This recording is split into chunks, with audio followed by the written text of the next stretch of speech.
بسم اللہ الرحمن الرحیم۔ ناظرین السلام علیکم، میں ہوں عمر برلاس اور آپ دیکھ رہے ہیں عمر برلاس اپڈیٹس۔ ناظرین، آج کی شخصیت ہے حضرت صہیب رومی رضی اللہ تعالیٰ عنہ۔ ہم میں سے ہر مسلمان حضرت صہیب رومی رضی اللہ تعالیٰ عنہ کے نام سے واقف اور ان کی زندگی کے حالات سے کسی نہ کسی حد تک آگاہ ہے۔ البتہ ہم میں سے بہت سے لوگوں کو شاید اس بات کا علم نہ ہو کہ حضرت صہیب رومی رضی اللہ تعالیٰ عنہ رومی نہیں، خالصتاً عربی نسل تھے۔ ان کے والد کا تعلق قبیلہ بنو نمیر اور ان کی والدہ کا تعلق قبیلہ بنو تمیم سے تھا۔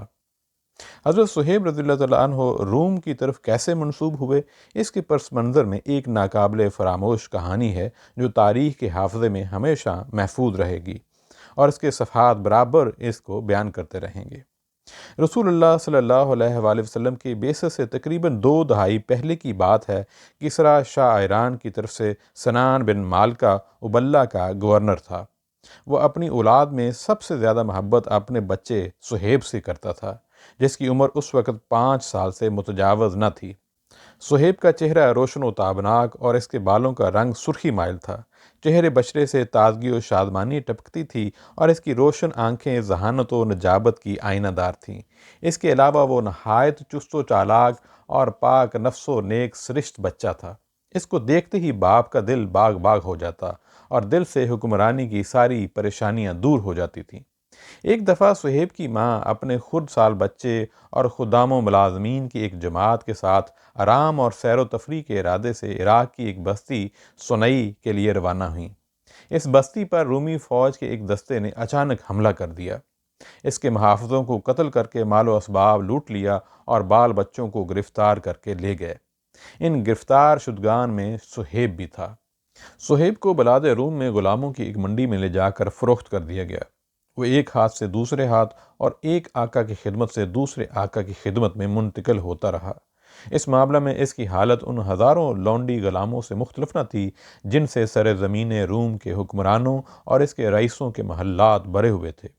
اس سے صہیب کو اس بات کا موقع ملا کہ وہ رومی معاشرے کے اندر گھس کر اور اس کی تہہ میں اتر کر اس کے اندرون حالات سے واقف ہو سکے اور اس کے اندر پائے جانے والے گناؤن عیوب سے براہ راست آگاہی حاصل کر سکے۔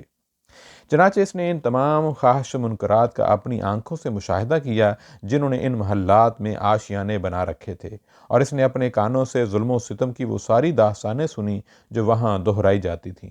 چنانچہ یہ سب کچھ دیکھنے اور سننے کے بعد صہیب کو اس معاشرہ سے سخت نفرت پیدا ہو گئی۔ وہ اپنے دل میں سوچتا تھا کہ اس قسم کا گندہ معاشرہ کسی زبردست طوفان کے بغیر پاک نہیں ہو سکتا۔ اس کے باوجود کہ صہیب نے روم کے علاقے میں نشو و نما پائی اور اس کے باشندوں کے درمیان پل بڑھ کر جوان ہوا، اور اس کے باوجود کہ وہ عربی زبان کو بھول گیا تھا یا تقریباً بھول چکا تھا، یہ بات اس کے دل سے ایک لمحہ کے لیے فراموش نہیں ہوئی تھی کہ وہ عربی النسل اور ابنائے صحرا میں سے ہے۔ وہ ہر آن اس مبارک دن کے شوق و انتظار میں رہتا تھا جس روز وہ غلامی کی ان زنجیروں کو توڑ کر پھینک دے گا اور وہ اپنے قبیلے سے جا ملے گا۔ اس نے ایک نصرانی کاہن کو اپنے ایک آقا سے کہتے ہوئے سنا کہ وہ وقت اب قریب آ گیا ہے جب جزیرہ عرب کے شہر مکہ سے وہ نبی ظاہر ہوگا جو عیسیٰ ابن مریم علیہ السلام کی رسالت کی تصدیق کرے گا اور لوگوں کو گمراہی کی تاریکیوں سے نکال کر ہدایت کے اجالوں سے روشناس کرائے گا۔ اس بات نے اس کے سمندے شوق کے لیے تازیانے کا کام کیا اور اس کے آتش انتظار کو مزید تیز کر دیا۔ پھر خوش قسمتی سے صہیب کو ایک سنہری موقع ہاتھ آ گیا، اور اس موقع سے فائدہ اٹھاتے ہوئے وہ اپنے آقاؤں کی غلامی کے بندھن توڑ کر بھاگ نکلا، اور اس نے سیدھے نبی منتظر کی جائے بعثت مرکز عرب القریٰ مکہ مکرمہ کا رخ کیا اور وہاں پہنچ کر مستقل طور پر سکونت پذیر ہو گیا۔ اس کی زبان میں پائی جانے والی لکنت اور اس کے سرخ بالوں کی وجہ سے لوگ اسے صہیب رومی کہنے لگے۔ اس نے مکہ کے ایک رئیس عبداللہ بن جدعان کے ساتھ حلیفانہ روابط قائم کر لیے اور تجارت و کاروبار میں مصروف ہو گیا، اور اس میں اس نے کافی دولت کمائی۔ صہیب اپنی کاروباری مصروفیت اور تجارتی سرگرمیوں کے باوجود اس نصرانی کاہن کی بات بھولا نہیں تھا۔ جب بھی اسے اس بات کا خیال آتا، وہ بڑی حسرت کے ساتھ اپنے دل سے یہ سوال کرتا، وہ واقعہ کب پیش آئے گا؟ اور پھر تھوڑی ہی مدت کے بعد اس سوال کا مجسم جواب اس کے سامنے تھا۔ ایک روز صہیب اپنے ایک تجارتی سفر سے واپس مکہ پہنچے تو ان کو معلوم ہوا کہ محمد بن عبداللہ صلی اللہ علیہ وآلہ وسلم نے اپنی نبوت کا اعلان کیا ہے اور وہ لوگوں کو خدائے واحد پر ایمان لانے کی دعوت اور عدل و احسان کی ترغیب دے رہے ہیں اور فواحش و منکرات سے منع کر رہے ہیں۔ یہ وہی تو نہیں جنہیں لوگ امین کے لقب سے پکارتے ہیں؟ صہیب نے دریافت کیا۔ ہاں وہی ہیں، جواب دینے والے نے کہا۔ اس وقت وہ کہاں ملیں گے؟ صہیب نے پرشوق لہجے میں سوال کیا۔ ان کو بتایا گیا کہ وہ اس وقت ارکم بن ابی ارکم کے مکان میں ہوں گے جو کوہ صفا کے قریب ہے، لیکن اگر تم کو ان سے ملنا ہے تو ذرا احتیاط سے کام لینا، کہیں قریش کے کسی آدمی کی نظر تمہارے اوپر نہ پڑ جائے۔ اگر انہوں نے تم کو ان سے ملتے ہوئے دیکھ لیا تو تمہارے ساتھ سختی سے پیش آئیں گے اور تم کو سخت اذیت پہنچائیں گے۔ یہاں مکہ میں تم ایک غریب الوطن ہو، یہاں نہ تو تمہارا کوئی حامی و ناصر ہے جو تمہاری حمایت کرے گا، نہ تمہارا قبیلہ و خاندان ہے جو تمہاری نصرت کے لیے اٹھ کھڑا ہوگا۔ صہیب ادھر ادھر دیکھتے ہوئے احتیاط کے ساتھ قدم اٹھاتے ہوئے دارالارقم کی سمت چل پڑے۔ وہاں پہنچے تو دروازے پر عمار بن یاسر کو پایا۔ وہ انہیں پہلے سے جانتے تھے۔ پہلے تو تھوڑی دیر تک تردد اور تذبذب میں مبتلا رہے، لیکن پھر ان کے قریب ہوتے ہوئے دریافت کیا، عمار آپ کا کیا ارادہ ہے اور آپ کس مقصد کے لیے آئے ہیں؟ عمار نے کوئی جواب دینے کی بجائے الٹا ان سے سوال کر دیا۔ میں اس شخص نبی صلی اللہ علیہ وآلہ وسلم کے پاس جانا چاہتا ہوں تاکہ اس سے باتیں سنوں، صہیب نے جواب دیا۔ میں بھی تو اسی خیال سے آیا ہوں، عمار نے کہا۔ تب ٹھیک ہے، صہیب نے کہا، آؤ اللہ کا نام لے کر ایک ساتھ چلیں۔ صہیب بن سنان رومی اور عمار بن یاسر دونوں ایک ساتھ بارگاہ رسالت صلی اللہ علیہ وآلہ وسلم میں حاضر ہوئے اور دونوں نے رسول اللہ صلی اللہ علیہ وسلم کی باتوں کو بڑے غور اور توجہ سے سنا۔ پیارے رسول صلی اللہ علیہ وآلہ وسلم کی وہ پیاری باتیں کانوں کے راستے سیدھے ان کے دلوں میں اتر گئیں اور دونوں کے دل نور ایمانی سے جگمگا اٹھے۔ انہوں نے فوراً اپنے ہاتھ رسول اللہ صلی اللہ علیہ وآلہ وسلم کی طرف بڑھا دیے اور کلمہ شہادت پڑھ کر دائرہ اسلام میں داخل ہو گئے اور دن بھر رسول اللہ صلی اللہ علیہ وآلہ وسلم کی خدمت میں حاضر ہو کر آپ صلی اللہ علیہ وسلم کے چشمہ رحمت سے اچھی طرح سیراب اور آپ صلی اللہ علیہ وسلم کے اخلاق و سیرت سے بھرپور استفادہ کرتے رہے۔ جب رات کی تاریکی ماحول پر مسلط ہو گئی اور زندگی کے ہنگامے خاموشی میں تبدیل ہو گئے تو دونوں تاریکی کے پردے میں آپ صلی اللہ علیہ وسلم کے پاس سے نکلے اور اس وقت وہ دونوں اپنے سینوں میں وہ روشنی لیے ہوئے تھے جو ساری دنیا کو منور کرنے کے لیے کافی تھی۔ حضرت صہیب رضی اللہ تعالیٰ عنہ نے حضرت بلال رضی اللہ تعالیٰ عنہ، حضرت عمار رضی اللہ تعالیٰ عنہ، حضرت سمیہ رضی اللہ تعالیٰ عنہ اور حضرت خباب رضی اللہ تعالیٰ عنہ جیسے مسلمانوں کے ساتھ قریش کے ہاتھوں سخت اذیتیں برداشت کیں۔ انہوں نے اہل مکہ کی طرف سے ایسی ایسی مصیبتیں جھیلیں کہ اگر وہ پہاڑ پر نازل ہو جاتی تو اسے بھی پاش پاش کر دیتی، لیکن انہوں نے راہ خدا میں پیش آنے والے ان تمام آلام و مصائب کو نہایت خندہ پیشانی اور صبر و تحمل کے ساتھ برداشت کیا، کیونکہ انہیں معلوم تھا کہ جنت کی راہیں تکلیف دہ باتوں سے ڈکی ہوئی ہیں۔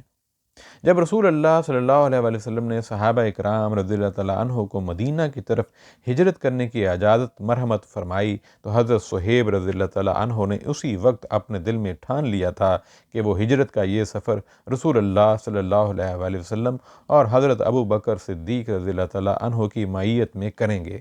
لیکن قریش کو کسی طرح ان کے اس ارادے کی بھنک مل گئی اور انہوں نے ان کو اپنے اس ارادے کو عملی جامہ پہنانے سے زبردستی روک دیا اور ان کی نگرانی کا سخت انتظام کر دیا تاکہ وہ تجارت میں کمائی ہوئی دولت اپنے ساتھ لے کر ان کے ہاتھوں سے نکل نہ جائیں۔ رسول اللہ صلی اللہ علیہ وآلہ وسلم اور حضرت ابو بکر صدیق رضی اللہ تعالیٰ عنہ کی ہجرت کے بعد حضرت صہیب رضی اللہ تعالیٰ عنہ کسی مناسب موقع کی طاق میں تھے جس سے فائدہ اٹھا کر ان لوگوں کا ساتھ پکڑ لیں، مگر انہیں اس میں کامیابی نہیں حاصل ہو سکی کیونکہ ان کی نگرانی کرنے والے ہر وقت ان کی طرف سے ہوشیار اور چکنے رہتے تھے۔ اس لیے اب ان کے پاس سوائے اس کے دوسرا کوئی چارہ نہیں تھا کہ وہ اس کے لیے کسی ہیلے کا سہارا لیں۔ چنانچہ ایک سرد رات میں انہوں نے پاخانے کے بہانہ بکثرت باہر آنا جانا شروع کر دیا۔ وہ پاخانے سے آ کر فوراً ہی اس کے لیے واپس لوٹ جاتے تھے۔ وہ نگرانی کرنے والوں کو یہ تاثر دینا چاہتے تھے کہ انہیں بار بار رفع حاجت کی ضرورت پیش آ رہی ہے۔ یہ حال دیکھ کر ان کی نگرانی کرنے والوں میں سے ایک نے کہا، خوش ہو جاؤ لات و عزا نے اس کو دست میں مبتلا کر دیا ہے۔ پھر وہ مطمئن ہو کر اپنی خواب گاہوں میں چلے گئے اور اپنے آپ کو میٹھی نیند کی آغوش میں ڈال دیا۔ اس موقع کو غنیمت سمجھ کر حضرت صہیب رضی اللہ تعالیٰ عنہ ان کے درمیان سے دھیرے سے نکلے اور مدینہ کی طرف چل پڑے، لیکن ان کو روانہ ہوئے ابھی کچھ زیادہ دیر نہیں ہوئی تھی کہ ان کی نگرانی کرنے والوں کو ان کے نکل جانے کا پتہ چل گیا اور وہ ہڑبڑا کر اٹھے، اچھل کر اپنے تیز رفتار گھوڑوں پر سوار ہوئے اور ان کے پیچھے انہیں سرپٹ چھوڑ دیا تاکہ جلد از جلد ان کو پکڑ لیں۔ جب حضرت صہیب رضی اللہ تعالیٰ عنہ کو محسوس ہوا کہ ان کا تعاقب کیا جا رہا ہے تو وہ ایک ٹیلے پر کھڑے ہو گئے۔ انہوں نے اپنے ترکش سے تیر نکال کر زمین پر پھیلا دیے اور کمان کی تاند چڑھاتے ہوئے بولے، قریش کے لوگوں، خدا کی قسم تم لوگ یہ بات اچھی طرح جانتے ہو کہ میں ایک بہترین تیر انداز اور بے مثل نشانہ باز ہوں اور میرا نشانہ کبھی خطا نہیں ہوتا۔ واللہ تم لوگ اس وقت تک میرے قریب نہیں پھٹک سکتے جب تک میں ہر تیر سے تم میں سے ایک ایک آدمی کو قتل نہ کر لوں۔ پھر میں اس وقت تک تلوار سے تمہارا مقابلہ کرتا رہوں گا جب تک اس کا قبضہ میرے ہاتھ میں ہوگا۔ یہ سن کر ان میں سے ایک نے کہا، خدا کی قسم ہم تم کو اپنی جان اور مال دونوں چیزیں بچا کر نہیں لے جانے دیں گے۔ تم مکہ میں ایک مفلس کی حیثیت سے داخل ہوئے تھے اور یہاں رہ کر تم نے کافی دولت جمع کر لی ہے۔ اگر میں اپنا مال تمہارے لیے چھوڑ دوں تو کیا تم میرا راستہ چھوڑ دو گے؟ حضرت صہیب رضی اللہ تعالیٰ عنہ نے پوچھا۔ ہاں، انہوں نے کہا۔ تب حضرت صہیب رضی اللہ تعالیٰ عنہ نے ان کو اپنے گھر میں اس جگہ کی نشاندہی فرما دی جہاں انہوں نے مال رکھا تھا اور انہوں نے ان کا راستہ چھوڑ دیا اور جا کر بتائی ہوئی جگہ سے مال لے لیا۔ اس کے بعد حضرت صہیب رضی اللہ تعالیٰ عنہ تیز رفتاری کے ساتھ مدینہ کی سمت چل پڑے۔ وہ اپنے دین کو کافروں سے بچا کر اللہ کی طرف بھاگے چلے جا رہے تھے۔ انہیں اپنے اس مال کے جانے کا کوئی افسوس نہیں تھا جس کے کمانے میں انہوں نے اپنی بہترین صلاحیتیں صرف کی تھیں۔ دوران سفر جب بھی ان کو تکان محسوس ہوتی، رسول اللہ صلی اللہ علیہ وآلہ وسلم سے ملاقات کا شوق ان کے لیے مہمیز کا کام دیتا اور ان کی چستی و توانائی عود کر آتی اور وہ لگاتار چلتے رہتے۔ چلتے چلتے جب وہ قبا پہنچے تو رسول اللہ صلی اللہ علیہ وآلہ وسلم نے ان کو آتے ہوئے دیکھ لیا۔ آپ صلی اللہ علیہ وسلم نے ان کو دیکھ کر خوشی کا اظہار کرتے ہوئے فرمایا، ابو یحییٰ، یہ بیعت تمہارے لیے بہت نفع بخش رہی۔ آپ صلی اللہ علیہ وسلم نے اس فکرے کو 3 بار دہرایا۔ رسول اللہ صلی اللہ علیہ وسلم کی زبان مبارک سے ملنے والی اس خوشخبری کو سن کر ان کا چہرہ فرط مسرت سے جگمگا اٹھا اور انہوں نے عرض کیا، اللہ کے رسول صلی اللہ علیہ وآلہ وسلم، مجھ سے پہلے آپ صلی اللہ علیہ وسلم کی خدمت میں کسی کی رسائی نہیں ہوئی ہے جو آپ صلی اللہ علیہ وآلہ وسلم کو اس بات کی خبر دیتا۔ خدا کی قسم آپ کو یہ بات جبرائیل علیہ السلام کے سوا کسی نے نہیں بتائی۔ یقیناً حضرت صہیب رضی اللہ تعالیٰ عنہ کی بیعت کامیاب رہی اور وحی آسمانی نے اس کی تصدیق کر دی اور حضرت جبرائیل علیہ السلام نے اس کی شہادت دی، جیسا کہ حضرت صہیب رضی اللہ تعالیٰ عنہ کے بارے میں اللہ تعالیٰ کا یہ ارشاد نازل ہوا، انسانوں میں سے کوئی ایسا بھی ہے جو رضائے الہی کی طلب میں اپنی جان کھپا دیتا ہے اور ایسے بندوں پر اللہ بہت مہربان ہے۔ سورہ بقرہ آیت 207۔ ناظرین، آج اتنا ہی۔ انشاءاللہ پھر کسی اور دن کسی اور شخصیت کے ساتھ حاضر ہوں گے۔ اپنا خیال رکھیے گا۔ السلام علیکم۔